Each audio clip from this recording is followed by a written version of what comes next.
তো hello friends, সবাই কেমন আছেন? আশা করি সবাই খুব ভালো আছেন। তো আমিও ভালো আছি। তো আমি এখন চলে এসেছি আমাদের গ্রামের মাঠে এবং আমি খাবার নিয়ে এসেছিলাম সাথে করে।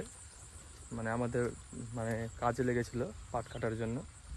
তো সেই জন্য আমি খাবার লিখেছিলাম, খাবার খাওয়া কমপ্লিট। এখন আমি আবার যাচ্ছি বাড়ি। তো আমাদের এখানে বৃষ্টি শুরু হয়ে গেছে, মানে যেটাকে আমরা বলি গাজল।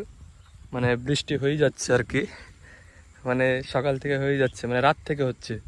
মানে কালকে হয়েছিল অল্প, আজকে হয়ে যাচ্ছে সারাদিন। মানে এটাকে বলে গাজল আমাদের গ্রামে।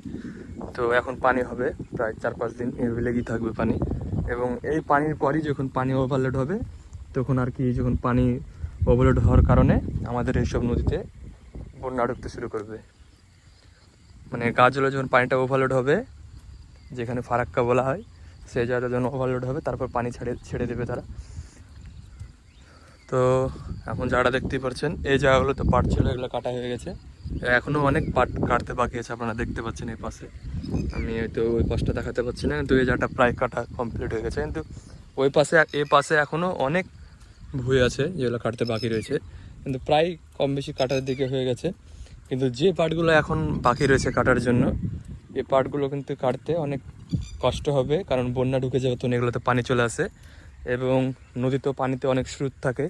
সে কারণে যখন জাগ গাঁথা হয়, তারপর জাগে যখন স্রোত বাঁধে, তখন জাগ উপরে আরও তুলতে হয়।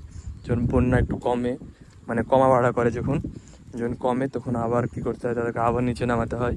আবার যখন বাড়ে আবার তুলতে হয়, আর গুঁজ ফুটতে হয়, মানে বন্যার পানিতে, মানে জাগটাকে ধরে রাখার জন্য। তো অনেক কষ্ট হয় তখন। তো যারা পাট কেটে নিয়ে তুলে, যারা পাট জাগ দেওয়ার পরে যারা বিক্রি করে দিল পাট তুলে, তাদের কোনো আর ভয় নাই। কিন্তু যারা এই যে পাট রেখে দিয়েছে, এখন যদি বন্যা ঢুকে যায়, তারা পাট কাটাকাটি করে, তো তাদের অনেক কষ্ট হবে, মেহনত করতে হবে, আরও কাজটা বেড়ে যাবে। তো কৃষক ভাইদের এটুকুই কষ্ট।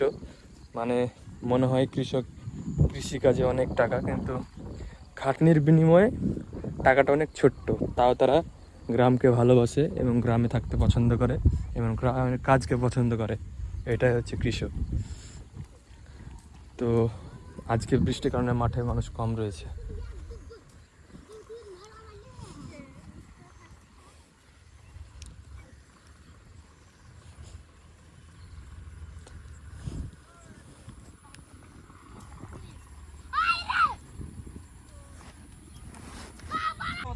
তো গায়েস, আজকে আমার সাথে দেখা হয়ে গেল ইমরান এখন মাঠে কাজ করছে। দেখুন গায়েস, পাট কাটছে ইমরান। ইমরান গান শুনছে। ইমরান ভালো আছেন তো? আলহামদুলিল্লাহ। ভিডিও কেমন করছো? হ্যাঁ, অনেক ভালো। তো আপনার গান বাজছে, আমার ইউটিউবে কপিরাইট পড়ে যেতে পারে, সেই জন্য ভিডিওটা এখানে ক্লোজ করলাম।